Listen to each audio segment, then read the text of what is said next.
Hello everyone, welcome to my channel Sahi Khata Bahi Khata. Students, in this video I am going to discuss the theory part of accounting ratios. तो students आज के इस video में हम ये समझेंगे कि अकाउंटिंग रेशियो का मतलब क्या है, मीनिंग क्या है, उसको हम कैसे प्रेजेंट कर सकते हैं, कैसे एक्सप्रेस कर सकते हैं और अकाउंटिंग रेशियोज को कैलकुलेट करने का हमारा उद्देश्य क्या है, ऑब्जेक्टिव्स क्या है।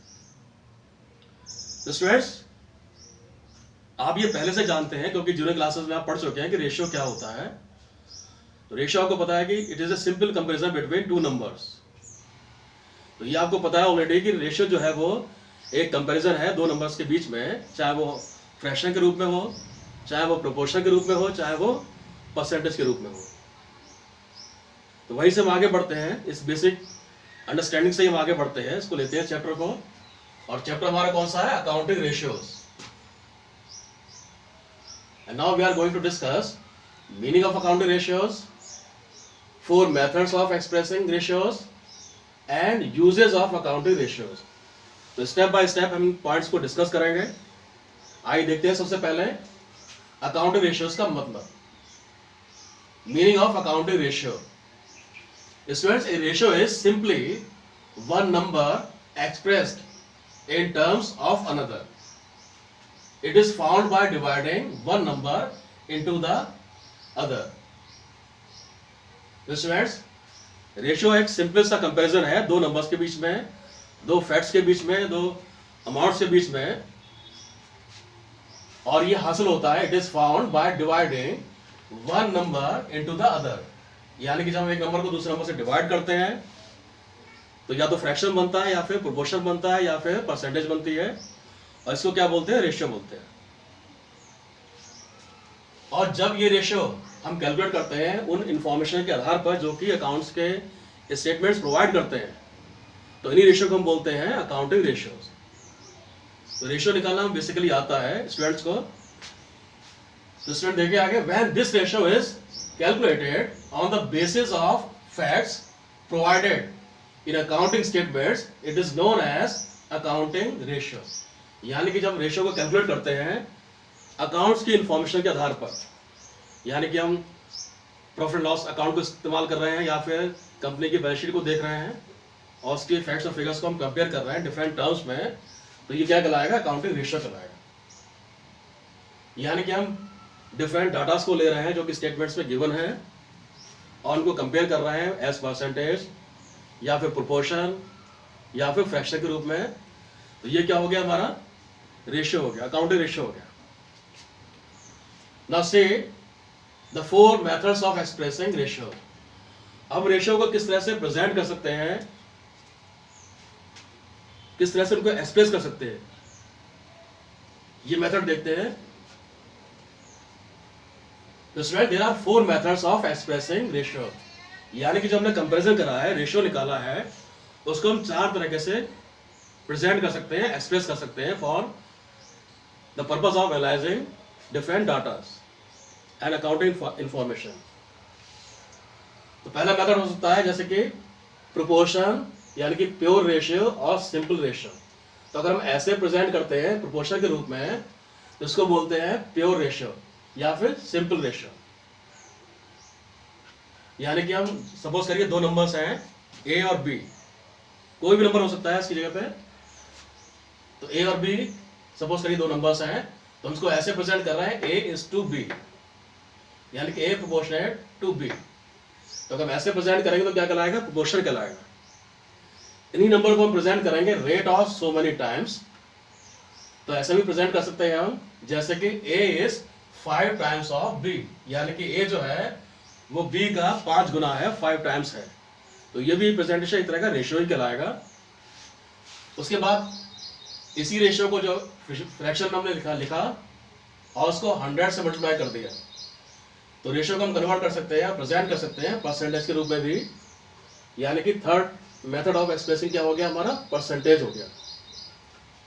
यानी कि लिख सकते हैं a अपॉन बी, यानी कि फर्स्ट नंबर हमारा a चल रहा है, सेकंड नंबर b चल रहा है सपोज करेंगे, और a अपॉन b फ्रैक्शन बनाया हमने, फिर इसको 100 से मल्टीप्लाई कर दिया, तो कैसा हो गया ये? For example profit upon sales into 100, यानी कि हमने पता करा कि प्रॉफिट जो है सेल्स का कितना परसेंट है, तो इस तरह का परसेंटेज क्या कहलाएगा, परसेंटेज कहलाएगा। तो इस तरह के परसेंटेज को हम बोलेंगे A upon B into 100। Next point आता है हमारा प्रेजेंटेशन का, यानी कि एक्सप्रेसिंग रेशियो का फ्रैक्शन। हमने मल्टीप्लाई नहीं किया 100 से, सिर्फ A अपॉन बी कर दिया। तो हमने दो नंबर्स को ऐसे दिखाया कि A अपॉन बी के रूप में दिखाया, प्रेजेंट किया। तो ये प्रेजेंटेशन हमारा क्या कहलाएगा, A अपॉन बी कराएगा, यानी कि फ्रैक्शन में प्रेजेंटेशन कराएगा। For example profit is 1/5 of sales. तो हमने दो नंबर को ऐसे दिखा दिया, 1/5 दिखा दिया, A अपॉन बी दिखा दिया। तो ये प्रेजेंटेशन हमारा कहलाएगा फ्रैक्शनल प्रेजेंटेशन, यानी कि expressing ratio in percentage of fraction. When we multiply it by 100, it is percentage, and when we don't multiply it with 100, it becomes fraction only. तो 100 से मल्टीप्लाई कर देंगे फ्रैक्शन को तो परसेंटेज आएगी, और मल्टीप्लाई नहीं करेंगे तो सिर्फ फ्रैक्शन रहेगा। स्टूडेंट्स, अब हम देखेंगे कि हमारा ऑब्जेक्टिव क्या है अकाउंटिंग रेशियोज को कैलकुलेट करने का। तो हमारा ऑब्जेक्टिव वही है जो कि फाइनेंशियल एनालिसिस का होता है, क्योंकि अकाउंटिंग रेशियोज किसका पार्ट है, एनालिसिस ऑफ फाइनेंशियल स्टेटमेंट्स का ही पार्ट है, फाइनेंशियल एनालिसिस का पार्ट है। और जो हमारा मोटिव है फाइनेंशियल एनालिसिस करने का, वही मोटिव हमारा है अकाउंटिंग रेशियोज कैलकुलेट करने का। तो वही हमारे यूजेस हैं, वही हमारे ऑब्जेक्टिव्स हैं एक तरह से। तो अकाउंटिंग रेशियोज हम क्यों कैलकुलेट कर रहे हैं, हमारा उद्देश्य क्या है, वो एक बार देखते हैं। और ये हेडिंग्स हैं, आप नोट कर सकते हैं, और उनको याद करने का तरीका मैं आपको बता रहा हूं। जैसे कि हमने फर्स्ट लेटर ले लिया और उससे जो कीवर्ड बना लिया, तो ये तरीका होता है याद करने का या फिर मेमोराइज करने का। आप सिंपल तरीके से किसी चीज को याद रख सकते हैं। तो फिर से देखिए, यूजेस ऑफ अकाउंटिंग रेशियोज। पहला उद्देश्य हमारा क्या है, comparative study. It means we can compare different facts and figures of the same business in 2 or different years or with other business firms। तो यानी कि हम कंपेरेटिव स्टडी कर सकते हैं रेशियो निकाल के, यानी कि हम कंपेयर कर सकते हैं डिफरेंट डाटास को एक ही फर्म के कई ईयर्स से, या फिर उसी इंडस्ट्री में डिफरेंट फर्म्स के परफॉर्मेंस से। यानी कि हम पता कर सकते हैं कि लास्ट ईयर में कितना प्रॉफिट हुआ था परसेंटेज में या फिर रेशियो में उसी फर्म का, या फिर दूसरी फर्म की तुलना में कितना हुआ। फिर सेकंड हमारा ऑब्जेक्टिव है for calculating accounting ratio, locating weak spots of business. यानी कि हम अकाउंटिंग रेशियो की सहायता से ये पता कर सकते हैं कि हमारी बिजनेस एक्टिविटीज में कौन से वीक पॉइंट्स रह गए, कहाँ पर हमें ज़्यादा काम करने की ज़रूरत है और कहाँ पर हमें ज़्यादा एफर्ट्स लगाने होंगे। Students, with the help of accounting ratios we can find out और we can detect the weaknesses of the business and we can further take corrective measures। उसके बाद पॉइंट आता है analysis of financial statements. Analysis मतलब to study the positive points और negative points of business performance through the financial statements. यानी कि हम financial statements को स्टडी कर रहे हैं और अपनी फाइनेंशियल पोजीशन को, अपनी अर्निंग कैपेसिटी को, सॉल्वेंसी पोजीशन को एनालाइज कर रहे हैं, उसी बिजनेस फर्म की या फिर दूसरे फर्म से तुलना कर रहे हैं। फिर पॉइंट आता है हमारा ऑब्जेक्टिव में सिंप्लीफिकेशन ऑफ अकाउंटिंग डाटा। तो students, sometimes financial statements do not provide simple information for general users. तो जो अकाउंटिंग इंफॉर्मेशन है उसके यूज करने वाले जो है वो जरूरी नहीं है कि डाटा को प्रॉपर्ली समझ सकें, लेकिन उनको रेशियो परसेंटेज आसानी से समझ में आती है। तो उसके लिए हम परसेंटेज यूज कर सकते हैं, रेशियो निकाल सकते हैं। और जो कॉमर्स बैकग्राउंड के नहीं है, जो अकाउंट्स को ज़्यादा नहीं समझते हैं, वो भी डिसीजन ले सकते हैं इन्वेस्टमेंट के संबंध में, शेयर परचेज करने के संबंध में, डिवेंचर परचेज करने के संबंध में कंपनी के। और इसका मतलब क्या हुआ, सिंप्लीफिकेशन ऑफ अकाउंटिंग डाटा। तो 4 पॉइंट्स हमारे हो गए, comparative study, locating weak spots of business, analysis of financial statements, and fourth one is simplification of accounting data. हम नेक्स्ट 4 देखते हैं। Study of financial strength. Study मतलब to analyse, we can analyse the financial position of the business in different terms: short term cash position, short term management of cash, and management of short term assets or long term assets in different manner. So the next point is study of financial strength, यानी कि हम पता कर सकते हैं कि financial स्थिति कैसी है बिजनेस की, यानी कि बिजनेस आर्थिक रूप से कितना मजबूत है, वो कितना आगे बढ़ सकता है, कितना नए प्लान लगा सकता है, प्रोजेक्ट लगा सकता है, और अपने फाइनेंशियल पोजीशन के आधार पर नए प्रोजेक्ट के लिए लोन या क्रेडिट अवेल कर सकता है, हासिल कर सकता है। फिर नेक्स्ट पॉइंट है फिक्सेशन ऑफ आइडियल स्टैंडर्ड्स।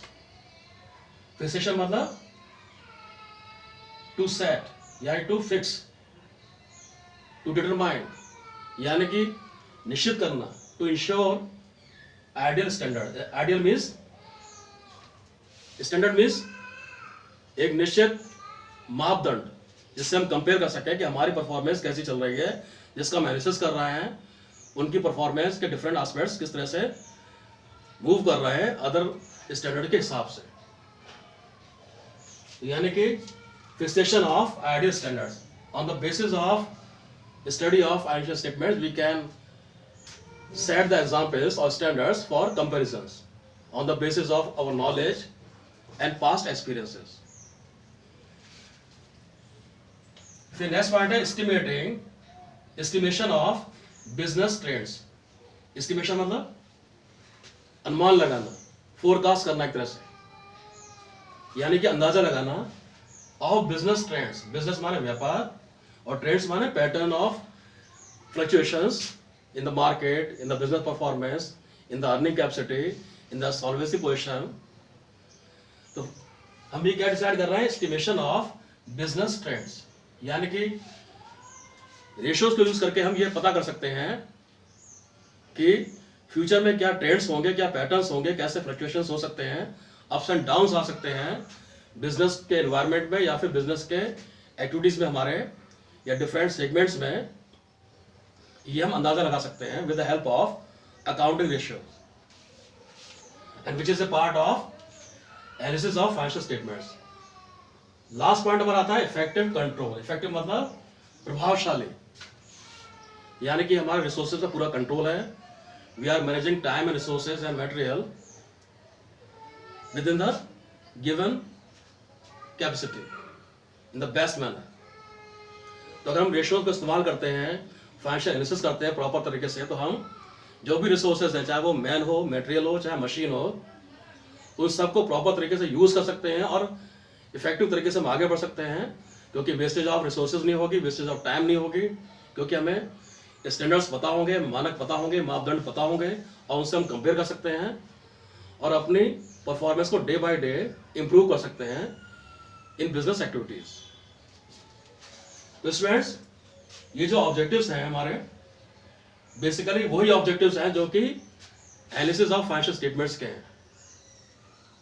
तो जैसे कि मैंने आपको तरीका बताया, आपने ये हेडिंग्स देखे, तो फर्स्ट हेडिंग का फर्स्ट लेटर हुआ कंपटीटिव स्टडी का सी, सेकंड का locating weak spots of business का हुआ एल, नेक्स्ट का हुआ analysis of financial statements A, फिर सिंप्लीफिकेशन ऑफ अकाउंटिंग रेशियोज का हुआ, अकाउंटिंग डाटा का हुआ एस, फिर स्टडी ऑफ फाइनेंशियल स्ट्रेंथ का हुआ S, fixation of ideal standards का हुआ F, estimation of business trends का हुआ ई, और इफेक्टिव कंट्रोल का हुआ ई।